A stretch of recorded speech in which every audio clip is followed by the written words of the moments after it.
Assalamualaikum warahmatullahi wabarakatuh. Nama saya Aura Putri Mahaba dengan NIM 221031224, jurusan Teknik Industri kelas A. Di sini saya akan menjelaskan tentang Facilities Engineering and Energy Management atau perencanaan dan perancangan fasilitas. Pengertian: perencanaan dan perancangan fasilitas.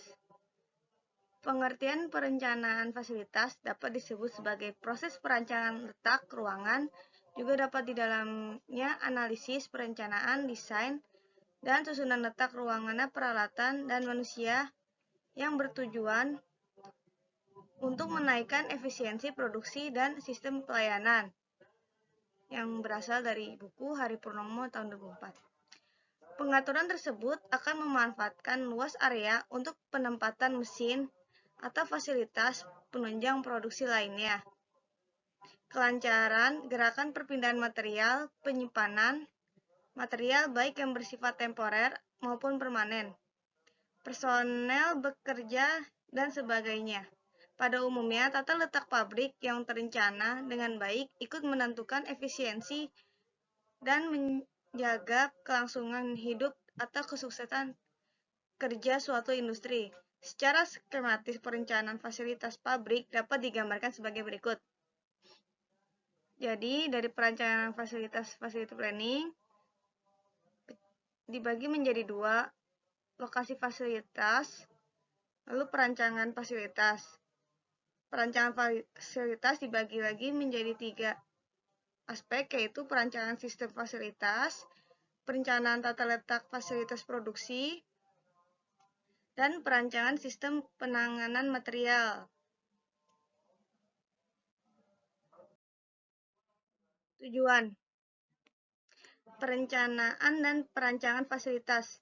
Secara garis besar, tujuan perancangan fasilitas yaitu untuk menentukan bagaimana aktivitas-aktivitas dan fasilitas-fasilitas produksi dapat diatur sedemikian rupa sehingga mampu menunjang upaya pencapaian tujuan pokok produksi secara efektif dan efisien.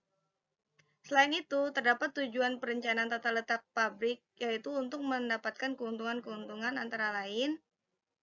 Yang pertama, memudahkan proses manufaktur, yaitu penyusunan mesin, peralatan, dan ruang kerja yang baik menghasilkan kemudahan proses produksi. Yang kedua, meminimumkan pemindahan barang. Pengaruh jarak terhadap material handling akan mempengaruhi biaya yang dikeluarkan. Selain itu, pemindahan barang yang semakin dekat akan berdampak pada pengurangan waktu produksi. Yang ketiga, menjaga fleksibilitas atau keluasan. Ada kalanya suatu pabrik menuntut adanya perubahan tata letak akibat adanya perubahan penambahan atau pengurangan fasilitas.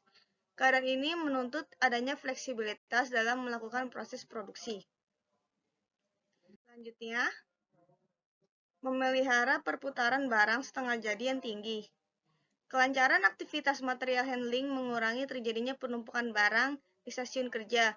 Waktu peredaran total yang kecil akan mengurangi jumlah barang setengah jadi yang berakibat pula menurunkan biaya produksi. Yang kelima, menurunkan cost of capital. Suatu penggunaan fasilitas produksi yang tepat akan mengurangi biaya pemakaian fasilitas yang kurang perlu serta menghindarkan adanya duplikasi peralatan. Yang keenam, menghemat pemakaian ruang. Ketepatan dalam tata letak peralatan yang digunakan akan menghemat efisiensi ruang yang dipakai. 7. Memudahkan pengawasan. Dengan tata letak yang baik akan memudahkan dalam hal pengawasan terhadap aktivitas produksi yang dilakukan. Yang kedelapan, meningkatkan safety bagi produk maupun karyawan. Mesin dan peralatan yang diletakkan pada tempat yang tepat akan mengurangi terjadinya kecelakaan kerja maupun kerusakan barang. Prinsip dasar dalam perencanaan tata letak. Berdasarkan aspek dasar, tujuan dan keuntungan-keuntungan yang didapat dari tata letak yang terencana, dengan baik, maka dapat disimpulkan 6 tujuh dasar dalam tata letak pabrik sebagai berikut. A. Integrasi secara menyeluruh dari semua faktor yang mempengaruhi proses produksi. B. Perpindahan jarak yang maksimal. C. Aliran kerja yang berlangsung secara normal melalui pabrik. D. Semua areal yang ada dimanfaatkan secara efektif dan efisien. E. Kepuasan kerja dan rasa aman dari pekerja terpelihara. F. Pengaturan tata letak harus cukup fleksibel. Langkah-langkah perencanaan tata letak pabrik. Tata letak pabrik berhubungan erat dengan segala proses perencanaan dan pengaturan letak, mesin, peralatan, aliran bahan, dan orang-orang yang bekerja di masing-masing stasiun kerja. Tata letak yang baik dari segala fasilitas produksi dalam suatu pabrik adalah dasar untuk membuat operasi kerja menjadi lebih efektif dan efisien. Secara umum, pengaturan semua fasilitas produksi yang terencana akan memberikan pertama, minimisasi transportasi dari proses pemindahan barang. Yang kedua, minimisasi gerakan balik yang tidak perlu. Yang ketiga, minimisasi pemakaian area tanah. Keempat, pola aliran produksi yang terbaik. Kelima, keseimbangan penggunaan area tanah. Keenam, keseimbangan di dalam lintasan. Ketujuh, fleksibilitas dalam menghadapi ekspansi di masa yang akan datang. Tipe-tipe tata letak. Salah satu keputusan penting yang perlu dibuat adalah keputusan menentukan tipe tata letak yang sesuai akan menjadikan efisiensi proses manufacturing untuk jangka waktu yang cukup panjang. Tipe-tipe tata letak secara umum adalah produk layout, proses layout, dan grup teknologi layout. Tipe-tipe tata letak. Yang pertama, tata letak berdasarkan aliran produksi atau produk layout. Produk layout dapat didefinisikan sebagai metode atau cara pengaturan dan penempatan semua fasilitas produksi yang diperlukan dalam suatu departemen tertentu atau khusus. Dalam produk layout, mesin-mesin atau alat bantu disusun menurut urutan proses dari suatu produk. Adapun pertimbangan dalam pemilihan jenis layout ini diantaranya A. Hanya ada satu atau beberapa standar produk yang dibuat. B. Produk dibuat dalam volume besar untuk jangka waktu yang relatif lama. C. Adanya keseimbangan lintasan yang baik antara operator dan peralatan produksi. D. Menentukan aktivitas inspeksi yang sedikit selama proses produksi berlangsung. E. Mesin memiliki alat special purpose dan tidak menuntut keterampilan tinggi bagi operator. Keuntungan dari jenis layout ini yaitu pekerjaan dari suatu proses secara langsung dikerjakan pada proses berikutnya, sehingga inventory barang setengah jadi menjadi kecil dan waktu produksi per menit menjadi lebih pendek. Sedangkan kerugian untuk jenis layout ini yaitu rusaknya suatu mesin akan berpengaruh pada proses produksi keseluruhan. Yang kedua, tata letak berdasarkan fungsi atau macam proses. Tata letak ini merupakan metode penempatan mesin dan peralatan produksi yang memiliki tipe sama ke dalam satu departemen. Karakteristiknya tipe tata letak ini antara lain A. Produksi berdasarkan job order. B. Mesin produksi dan perlengkapan yang sama ditempatkan pada suatu departemen. Keuntungan dari jenis tata letak ini adalah mampu mengerjakan berbagai macam jenis dan model produk serta spesialisasi kerja, sedangkan kerugiannya berupa kesulitan menyeimbangkan lintasan kerja dalam departemen sehingga memerlukan area untuk work in progress storage. Ketiga, tata letak berdasarkan lokasi material tetap, fixed position layout. Untuk jenis layout ini, material atau komponen produk utama tetap pada lokasinya, sedangkan fasilitas produksi seperti mesin, manusia, dan komponen pendukung lainnya yang bergerak menuju lokasi komponen utama. Keuntungan dari jenis tata letak ini adalah perpindahan material dapat dikurangi, sedangkan kelemahannya adalah memerlukan operator dengan keterampilan yang tinggi dan pengawasan yang ketat.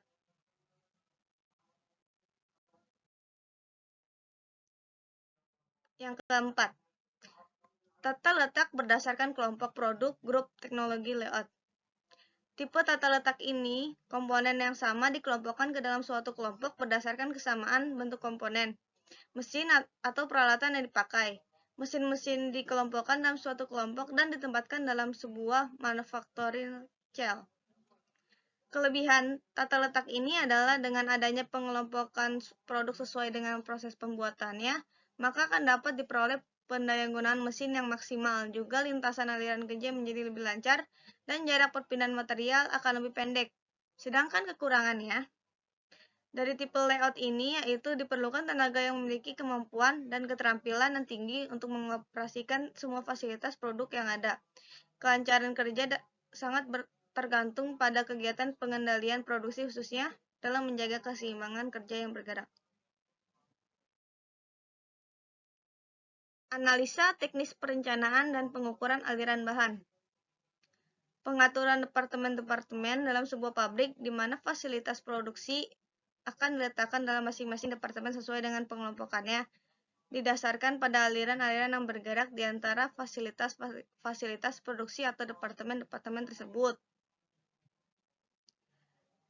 Jadi, ada dua macam analisa teknis yang biasa digunakan di dalam perencanaan aliran bahan, yaitu analisa konvensional dan analisa kuantitatif. Beberapa teknik konvensional yang umum dipakai dan berguna dalam proses perencanaan aliran bahan antara lain sebagai berikut. A. Flow process chart, peta aliran proses. Yang B. Flow diagram aliran, komponen, kuantitas produksi per hari. Analisa aliran dalam hal ini bisa dilaksanakan secara kuantitatif maupun kualitatif. Analisa kuantitatif bisa dilakukan berdasarkan ukuran-ukuran tertentu seperti unit produk per jam, jumlah gerakan perpindahan per hari, dan sebagainya. Proses produksi yang memiliki banyak aktivitas yang memerlukan aliran pergerakan atau perpindahan sejumlah material, informasi, atau manusia dari suatu proses menuju proses selanjutnya akan lebih cepat bila letak fasilitas produksinya dianalisis secara kuantitatif. Analisa kuantitatif untuk menganalisa aliran bahan. Jadi, analisa kuantitatif aliran bahan yang diukur berdasarkan kuantitas material seperti berat, volume, jumlah unit, dan satuan kuantitatif lainnya. Peta yang umum digunakan untuk melakukan analisis kuantitatif ini adalah from to chart. Teknik ini sangat berguna untuk kondisi-kondisi di mana banyak items yang mengalir melalui suatu area. Angka-angka yang terdapat dalam suatu from to the chart akan menunjukkan total dari berat beban yang harus dipindahkan, jarak perpindahan bahan, volume, atau kombinasi-kombinasi dari faktor-faktor ini. Jadi, ada 3 komponen yang diproses dengan urutan mesin seperti pada tabel di bawah ini. Pada gambar 2.6 ada peta dari ke yang menunjukkan jumlah material yang dipindahkan dari A ke B adalah komponen 1 dengan kapasitas 25. Material yang dipindahkan dari D ke E adalah komponen 1 dan 3 dengan kuantitas 25 dan 10, sehingga total yang dipindahkan 35.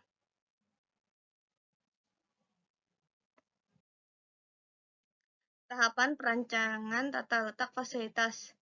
Menurut Richard Mutter, tahapan-tahapan proses perancangan tata letak dijabarkan mengikuti urutan kegiatan dengan pendekatan sistematik layout planning atau SLP. Secara skematis pelaksanaan SLP dapat digambarkan sebagai berikut. Data masukan dan aktivitas, lalu diagram hubungan aktivitas dan atau aliran, terdapat ada hubungan aktivitas dan aliran material. Lalu menuju ke diagram hubungan ruangan, terdapat ruangan yang tersedia dan kebutuhan ruangan. Lalu menuju pembuatan alternatif tata letak yang dihubungkan batasan praktis dan modifikasi, lalu evaluasi.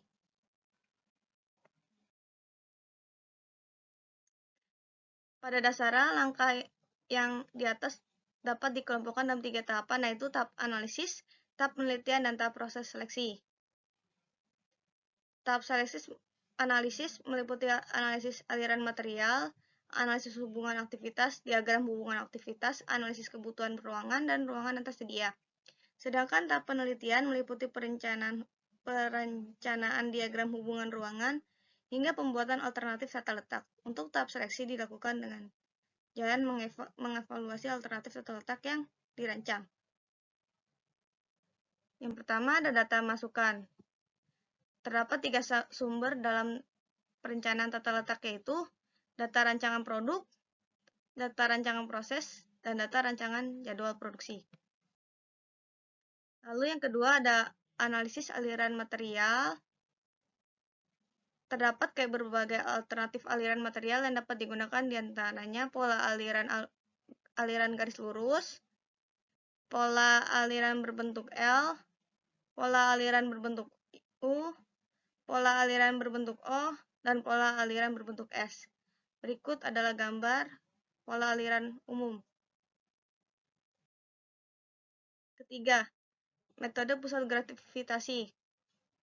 Metode pusat gravitasi, Center of Gravity Method, merupakan sebuah teknik matematis yang digunakan untuk menemukan lokasi pusat distribusi yang akan meminimalkan biaya distribusi. Metode ini memperhitungkan jarak lokasi, jumlah barang yang diangkut, dan biaya angkut barang ke setiap fasilitas. Langkah pertama metode gravitasi adalah menempatkan fasilitas suatu sistem koordinat, titik asal sistem koordinat, dan skala yang digunakan keduanya yang memiliki sifat yang berubah-ubah selama jarak relatif antar fasilitas dinyatakan secara tepat. Hal ini dapat dikerjakan dengan mudah dan menempatkan titik-titik pada peta biasa. Pusat gravitasi dapat ditentukan dengan persamaan. Langkah-langkah graviti ini persamaannya: X baru sigma W kali XI per sigma W. Y baru sigma W kali YI per sigma W. Yang keempat, rancangan alternatif tata letak. Diagram hubungan ruangan merupakan dasar dalam pembuatan rancangan alternatif tata letak. Untuk membuat rancangan tata letak dapat dibuat suatu blok layout yang dengan skala tertentu. Mempresentasikan bangunan dengan batasan-batasan ruang yang dimiliki. Terdapat 3 metode yang digunakan untuk mempresentasikan tata letak yang dirancang, yaitu A. Gambar atau sketsa, B. Model 2 dimensi atau template, C. Model 3 dimensi. Yang kelima, evaluasi dan tingkat lanjut. Alternatif tata letak yang telah dibuat dipilih alternatif perancangan yang terbaik sesuai dengan tujuan organisasi.